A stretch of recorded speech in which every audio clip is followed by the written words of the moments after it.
ഉണ്ണിയമ്മേ കുമ്പടി വന്നു. 100 എങ്കിൽ 100 രൂപയെങ്കിലും കൂട്ടിത്തരാൻ പറഞ്ഞ് കേഴുന്ന ആശമാർക്ക് കൊടുക്കാൻ നയാ പൈസയില്ല. സ്കൂളുകളിൽ കഞ്ഞി വെക്കുന്നവർക്ക് കൊടുക്കാൻ നയാ പൈസയില്ല. നമ്മളെയാണല്ലോ മച്ചമ്പി. സാമൂഹിക പെൻഷൻ കൂട്ടാൻ നയാ പൈസയില്ല. ആശുപത്രികളിൽ ജീവൻ രക്ഷ മരുന്ന് വാങ്ങാൻ നയാ പൈസയില്ല. ഡയാലിസിസ് രോഗികൾക്ക് ധനസഹായം നൽകാൻ നയാ പൈസയില്ല. അതൊന്നുമില്ലെങ്കിലും ദാരിദ്ര്യത്തിന് കുറവൊന്നുമില്ലല്ലോ. സർക്കാരിന്റെ സാമ്പത്തിക സ്ഥിതി മോശമാണെന്ന് നിങ്ങളും മനസ്സിലാക്കേണ്ടതല്ലേ? മറ്റു ട്രേഡ് യൂണിയനുകൾ അത് മനസ്സിലാക്കുന്നുണ്ടല്ലോ. അതുകൊണ്ട് ഇപ്പോൾ കിട്ടുന്നത് കൊണ്ട് തൃപ്തിപ്പെട്ട് പന്തലും അഴിച്ച് പായയും എടുത്ത് വീടുകളിലേക്ക് മടങ്ങണം എന്നാവശ്യപ്പെടുന്ന ഒരു സർക്കാരാണ്. 500 കട്ടൌട്ടുകളും നാടാകെ കോടികളുടെ പന്തലുകളും കെട്ടി പൗരപ്രമുഖർക്ക് ഭക്ഷണവും ഒരുക്കി സർക്കാരിന്റെ 4ാം വാർഷികം ആഘോഷിക്കാൻ ഒരുങ്ങുന്നത്. അതിപ്പോ ഓരോ കീഴ്വഴക്കങ്ങളാവുമ്പോ കാസർഗോഡ് നാളെ ആരംഭിക്കാൻ പോകുന്ന സ്റ്റേജിന് തന്നെ 8000 സ്ക്വയർ ഫീറ്റ് എന്നാണ് പറയുന്നത്. ഇതൊക്കെ കെട്ടി ഒരുക്കി മാമാങ്കം നടത്തണമെങ്കിൽ എത്ര കോടി രൂപയാണ്? അച്ഛൻ പറഞ്ഞു ഇതിലും ഭേദം കട്ടപ്പാറയായി കക്കാൻ ഇറങ്ങുന്നതാണെന്ന്. പൂർണ്ണമായ കണക്ക് പുറത്തു വരാറ് പോലുമില്ല. സ്പോൺസർമാർ നൽകിയത് എന്നൊക്കെയുള്ള ഓമന പേരിട്ട് വിളിക്കാറാണ്. എന്തായാലും അംജോദ് ഞങ്ങളുടെ മുന്നിൽ കൂടെ പോകുന്നതല്ല, അവർ ഈ കേരള സമൂഹത്തിന്റെ മുന്നിൽ അവർക്ക് എങ്ങനെ ചെന്ന് നിൽക്കാൻ കഴിയും?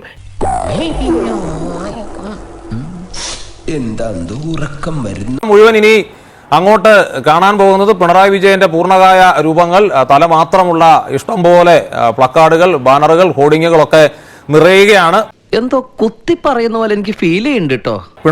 പിണറായി മാത്രം പാർട്ടിക്കും മുന്നണിക്കും സർക്കാരിനും ഇനി നാട്ടിലെ ജനങ്ങൾക്ക് കൂടി അങ്ങനെ ആക്കാനുള്ള ശ്രമമാണ്. വേണ്ടട്ടോ, നീ ചായ അടിച്ചാ മതി, നീ എന്നെ അടിക്കാൻ നിൽക്കണ്ട. ഓക്കെ. അബ്ജോദ് പറഞ്ഞതുപോലെ തെരഞ്ഞെടുപ്പ് അടുക്കുന്ന സമയത്ത് സർക്കാരിന്റെ ചെലവിൽ നടത്തുന്ന പാർട്ടി പരിപാടിയാണ് നാളെ മുതൽ ആരംഭിക്കാനായിട്ട് പോകുന്നത്. ആൾക്കാരിലേക്ക് എത്തിക്കുന്നതിന്റെ ഭാഗമായി എന്റെ തല, എന്റെ ഫുൾ ഫിഗർ പോലെയൊക്കെ സാധനങ്ങൾ വെക്കുന്നതിന് വേണ്ടിയിട്ട് 15 കോടി രൂപ എന്നെ ഇട്ടുമൂടാനുള്ള പണം ഞാനങ്ങ് ദുബായിൽ ഉണ്ടാക്കി വെച്ചിട്ടുണ്ട്. പക്ഷെ സത്യത്തിൽ ഇപ്പോൾ കേരളത്തിൽ സംഭവിച്ചുകൊണ്ടിരിക്കുന്നത് എന്താണ്? ഈ കടം മേടിച്ച് കുടുംബം പോറ്റുന്നവൻ അവന്റെ വിവാഹ വാർഷികത്തിന് കടമെടുത്ത പൈസയ്ക്ക് നാടൊട്ടുക്ക് ഫ്ലെക്സ് വെച്ച് നാട്ടുകാരെ വിളിക്കുന്നത് പോലുള്ള ഒരു പരിപാടിയാണ്. അവന്റെ പൈസയല്ല. കേരളത്തിൽ തന്നെ വികസന പദ്ധതി എന്നൊക്കെ പറയുകയാണെങ്കിലും ഇവിടെയുള്ള ശമ്പളം കൊടുക്കാനാണെങ്കിലും പെൻഷൻ ആണെങ്കിലും എല്ലാം നമ്മൾ കടമെടുത്തുകൊണ്ടിരിക്കുകയാണ്. പക്ഷെ പ്രഖ്യാപനം വരുന്ന സമയത്ത് ബജറ്റിന്റെ ചേർന്നിട്ടുള്ള പ്രഖ്യാപനത്തിൽ നമ്മുടെ കടുത്ത സാമ്പത്തിക പ്രതിസന്ധി എല്ലാം മാറിക്കഴിഞ്ഞു എന്ന് ധനമന്ത്രി പ്രഖ്യാപിക്കുകയും ചെയ്യും. ഇങ്ങനെ പോയാൽ സംഗതി കുഴയും. ശരി. പക്ഷെ അങ്ങനെയാണെങ്കിൽ നേരത്തെ ഇവരുടെ ഈ പാർട്ടി രേഖകളിൽ അടക്കം പറഞ്ഞിരിക്കുന്ന അടിസ്ഥാന വർഗത്തിന്റെ വികസനം, അതിനു വേണ്ടിയിട്ട് എത്ര പണം ചെലവഴിക്കാം എന്ന് ചോദിച്ചു കഴിഞ്ഞാൽ അവിടെ പൈസയില്ല. ഈ പ്രതിസന്ധി ഇല്ല എന്ന് പറയുന്നത് സർക്കാരിന് വേണ്ടുന്ന ചെലവ് അല്ലെങ്കിൽ പാർട്ടി ആവശ്യത്തിന് വേണ്ടി സർക്കാരിന്റെ പേരിൽ നടത്തുന്ന പരിപാടികൾക്കുള്ള ചെലവിലാണ് ഈ തരത്തിലുള്ള സാമ്പത്തിക ബുദ്ധിമുട്ടുകൾ ബാധിക്കാത്തത്. അത് വലിയ പ്രതിസന്ധി ഉണ്ട്, മുണ്ട് മുറുക്കി കൊടുത്ത് നമ്മൾ കഴിയണം എന്നൊക്കെ പറയുന്ന സമയത്തും ഇതിന് യാതൊരു വിധത്തിലുള്ള പ്രശ്നം ഉണ്ടായിരുന്നില്ല. പറയുന്ന നിനക്കില്ലേലും കേൾക്കുന്ന എനിക്കില്ലടാ ഒരു ചളുപ്പ്. ഇപ്പൊ അബ്ജോദ് പറഞ്ഞില്ലേ ഈ തിരുവാതിര ഉണ്ടാകാനുള്ള സാധ്യതയില്ല എന്ന്. ഇപ്പൊ എന്റെ കേരളം എന്ന് പറഞ്ഞിട്ടുള്ള ഒരു പദ്ധതിയുണ്ട്. ഇത് പഴയ വീഞ്ഞ് പുതിയ കുപ്പിയിലാണ്. നമ്മൾ നവകേരള സദസ് എന്നൊക്കെ പറയുന്നത് പോലെയുള്ള ഒരു പരിപാടിയാണ്. 14 ജില്ലകളിൽ ഏതാണ്ട് 3 കോടി രൂപയുടെ ശീതീകരിച്ച പന്തലൊക്കെ തയ്യാറാക്കിക്കൊണ്ട് പൗരപ്രമുഖരെ കാണുക, ആൾക്കാരുമായിട്ട് സംവാദം നടത്തുക. പാലിൽ മുഖ്യ അണ്ടിപ്പരിപ്പുണ്ടോന്നറിയില്ല, പക്ഷേ കുറേയധികം കാര്യങ്ങളൊക്കെ. സംവാദം എന്ന വാക്ക് ശ്രീജിത്ത് ഉപയോഗിക്കുന്നതിനോട് എനിക്ക് വിയോജിപ്പുണ്ട് കേട്ടോ. സംവാദമൊന്നുമില്ല. എവിടെയെങ്കിലും ആരെങ്കിലും വിയോജിച്ചാൽ മുഖ്യമന്ത്രിക്ക് ഇഷ്ടമില്ലാത്ത എന്തെങ്കിലും പറഞ്ഞാൽ ഏത് നിലയിലാണ് അദ്ദേഹം പ്രതികരിക്കുക എന്ന് കഴിഞ്ഞ തവണ നമ്മൾ കണ്ടതാണ്.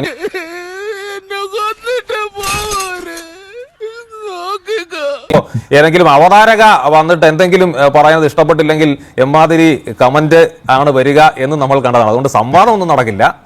ഒരു ആകാശവാണി ടൈപ്പായി ആയിരിക്കാം റേഡിയോ ബ്രോഡ്കാസ്റ്റ് നടക്കുന്നു. അപ്പൊ ഇതിന്റെ ഭാഗമായിട്ട് ഇനി ഏതെങ്കിലും തരത്തിൽ വല്ല തിരുവാതിരക്കളിയോ സംഘഗാനമോ ഒക്കെ തന്നെ ആരെങ്കിലും ആസൂത്രണം ചെയ്യുന്നുണ്ടോ എന്ന് നമുക്കറിയില്ല. ഇപ്പൊ എന്തായാലും അദ്ദേഹത്തെ വിശേഷിപ്പിക്കാനുള്ള ഏതാണ്ട് പദങ്ങളെല്ലാം തന്നെ എക്സോസ്റ്റ് ചെയ്ത് കഴിഞ്ഞു. ഫീനിക്സ് ആയി, കഴുകനായി, സൂര്യനായി, കാരണഭൂതനായി, അവലാളായി, ഇങ്ങനെയുള്ള ഏതാണ്ട് എല്ലാ വിശേഷണങ്ങളും തീർന്നു. പക്ഷെ ഇപ്പൊ ഇനി എന്തെങ്കിലും ഒരു പുതിയ വിശേഷണം വേണമെങ്കിൽ അഭിനവ നീറോ ചക്രവർത്തി എന്ന് വേണമെങ്കിൽ വിശേഷിപ്പിക്കാമെന്നാണ് എനിക്ക് തോന്നുന്നത്. കാരണം ഈ ആശാസമരത്തിന്റെ ചൂടുകൊണ്ട് നഗരം മൊത്തം കത്തിയിരിക്കുകയാണ്. പക്ഷെ ഇവിടുത്തെ തമ്പുരാൻ എമ്പുരാനൊക്കെ കണ്ട് റിവ്യൂ ഇട്ട് എന്റെ രക്തമല്ലേ നിങ്ങൾക്ക് വേണ്ടത് എന്നൊക്കെ മാധ്യമങ്ങളോട് ചോദിച്ച് ഡയലോഗ് അടിച്ചിരിക്കുകയാണ്.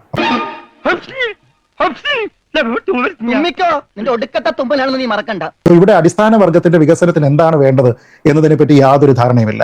ഇനി ഇവിടെ നടത്തുന്ന ഈ ബഹളവും കേരളത്തിന്റെ സാമ്പത്തിക അവസ്ഥയും തമ്മിൽ ഒന്ന് കമ്പയർ ചെയ്ത് നോക്കൂ. മുമ്പില്ലാത്ത വണ്ണം കേരളത്തിന്റെ പൊതുകടം വർദ്ധിച്ചു കൊണ്ടിരിക്കുകയാണ്.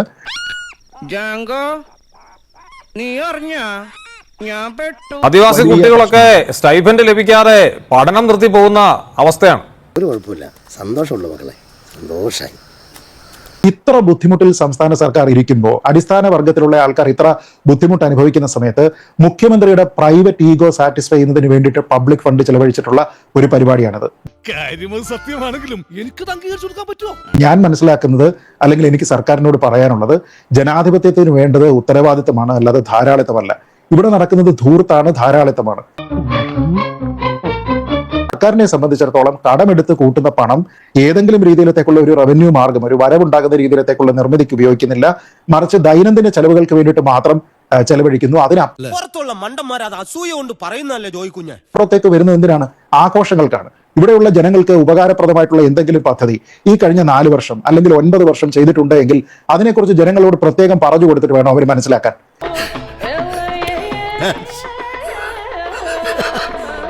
ഇന്ന പദ്ധതികൾ നിങ്ങളുടെ ഗുണത്തിന് വേണ്ടി ഞങ്ങൾ ഇവിടെ ചെയ്തിട്ടുണ്ട് എന്ന് നാടൊട്ടൊക്കെ ഫ്ലെക്സ് അടിച്ചു വെക്കേണ്ട ആവശ്യമുണ്ടോ? അങ്ങനെ അവരെ അറിയിക്കാൻ 15 കോടി രൂപയുടെ ഫ്ലെക്സ് വേണ്ടി വരുന്നുവെങ്കിൽ നിങ്ങളുടെ പ്രഖ്യാപനങ്ങളെല്ലാം ഏറിയ കൂറും പേപ്പറിൽ മാത്രമാണ് ഒതുങ്ങിയതെന്നാണ്. എന്തായാലും കലക്കിട നീ, നിന്നെ ഞങ്ങൾ സമ്മതിച്ചു തന്നിരിക്കുന്നു. അല്ലെങ്കിൽ എന്തൊരു കോമഡിയാണെന്ന് ആലോചിച്ച് നോക്കൂ. അടിസ്ഥാന വർഗത്തിന് വേണ്ടി നിൽക്കുന്ന തൊഴിലാളി വർഗ പാർട്ടി ഭരിച്ചിട്ട് 9 വർഷത്തെ അല്ലെങ്കിൽ കഴിഞ്ഞ 4 വർഷത്തെ ഭരണ നേട്ടങ്ങൾ നിങ്ങളെ അറിയിക്കുന്നതിന് ഞങ്ങൾക്കൊരു വലിയ ആഘോഷ മാമാങ്കം വേണം. ഞാൻ കാല് പിടിക്കാം, ഇനി ഒന്നും വിളിച്ചു പറയല്ലേ. എന്നിട്ട് ഞങ്ങൾ അവിടെയൊക്കെ ഞങ്ങൾക്ക് തമ്പ്രാൻ ഇഷ്ടപ്പെട്ട, തമ്പ്രാന് താല്പര്യമുള്ള ആൾക്കാരെ മാത്രം കൊണ്ടുവന്ന് നേരത്തെ പറഞ്ഞതുപോലെയുള്ള റേഡിയോ ബ്രോഡ്കാസ്റ്റിനുള്ള വേദി ഒരുക്കും. ഇത് ഒരു രാഷ്ട്രീയ പാർട്ടി തെരഞ്ഞെടുപ്പ് അടുത്ത് നിൽക്കുന്ന സമയത്ത് അവരുടെ സ്വന്തം ചെലവിൽ നടത്തേണ്ടുന്ന ഒരു പരിപാടി ഇവിടെ PRD വഴി ചെലവാക്കുകയാണ്. എന്തിനു വേണ്ടിയിട്ടാണ് നമ്മൾ ഇത് ചെയ്യുന്നത്? മുഖ്യമന്ത്രിയുടെ ഇമേജ് ബിൽഡിങ്ങിന്.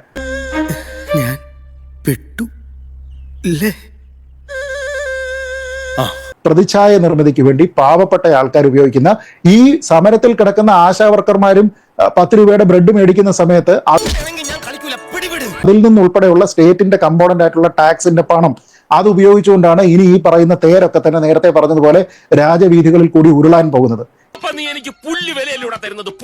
ഈ ആൾക്കാരെല്ലാം അവിടെ സൈഡിൽ നിന്ന് കാണുമ്പോൾ നമ്മുടെ പണം കൊണ്ട് ഇതാ തമ്പ്രാന്റെ ഭരണ വിശേഷങ്ങളെല്ലാം തന്നെ പറയാന്, ഭരണ പരിഷ്കാരങ്ങളെല്ലാം നാട്ടുകാരിലേക്ക് എത്തിക്കുന്നതിന് വേണ്ടി ഫ്ലെക്സ് അടിക്കും, ഇതേപോലെ യാത്ര ചെയ്യും. ഇത്രയും വലിയ ഗതികെട്ടവൻ ഈ ലോകത്ത് വേറെ ആരെങ്കിലും ഉണ്ടാവും എന്റെ കർത്താവേ? എല്ലാ സ്ഥലത്തും താമസിക്കും, എല്ലാ ജില്ലകളിലും പോയി പ്രസംഗിക്കും, സാമ്പത്തിക പ്രതിസന്ധി മറികടന്നു എന്ന് പറയും, നമുക്ക് ആത്മവിശ്വാസം വർദ്ധിച്ചിട്ടുണ്ട് എന്ന് പറയും. പക്ഷേ ഫലത്തിൽ വരുന്നത് എന്താണ്? വല്ലാത്ത തലവേദന, ഞാനൊന്ന് കിടക്കട്ടെ. ഈ രീതിയിലത്തേക്കുള്ള അനാവശ്യമായിട്ടുള്ള ധൂർത്ത്. ഞാൻ പറയുന്നത് ഇതിനേക്കാൾ കൂടുതൽ കയ്യടി കിട്ടുമായിരുന്നല്ലോ. ഇതിന് 4-1 പണം വേണ്ടിയിരുന്നില്ലല്ലോ ഈ ആശാവർക്കർമാരുടെ പ്രശ്നം, അംഗൻവാടി പ്രവർത്തകരുടെ പ്രശ്നം സെറ്റിൽ ചെയ്യുന്നതിന് വേണ്ടിയിട്ട്. ശ്രീജിത്ത്, ആരോഗ്യമന്ത്രിയുടെ ഈഗോ, മുഖ്യമന്ത്രിയുടെ ഈഗോ ഒക്കെ ഹർട്ടാകും. കാരണം അവരൊന്ന് തീരുമാനിച്ചിട്ടുണ്ട്, അതേ ചെയ്യൂ, അതേ നടക്കൂ, അതേ നടപ്പിലാകാൻ അനുവദിക്കൂ. അതങ്ങനെ വരൂ, അതങ്ങനെ സംഭവിക്കൂ. ഈ ലോകത്തിന്റെ ഒരു പോക്കേ. ഇനിയിപ്പോ ആളുകൾ മുഖ്യമന്ത്രിയുടെ ഇത്രയും യോഗങ്ങൾ ഇത്രയും സ്ഥലത്ത് നടക്കാൻ പോവുകയാണ്. അതിനൊക്കെ അടുത്തുള്ള ഹോട്ടലുകാരൊക്കെ ഇപ്പോൾ തന്നെ ആശങ്കപ്പെടുന്നുണ്ടാകും. എവിടെയൊക്കെ ഇനി മരങ്കേറ്റം തന്നെയാ നല്ലത്. വേദിയെന്ന് പറഞ്ഞ് അവർ അവിടെ നിന്നൊക്കെ മാറാൻ ആലോചിക്കുന്നുണ്ടാകും. കാരണം അവിടെ ഇനി ഗ്യാസ് അടുപ്പ് പറ്റില്ല, മറ്റടുപ്പുകൾ പറ്റില്ല, കടകൾ അടച്ചിടണം. ഈ മുതലും പലിശ ചേർത്ത് കിട്ടി.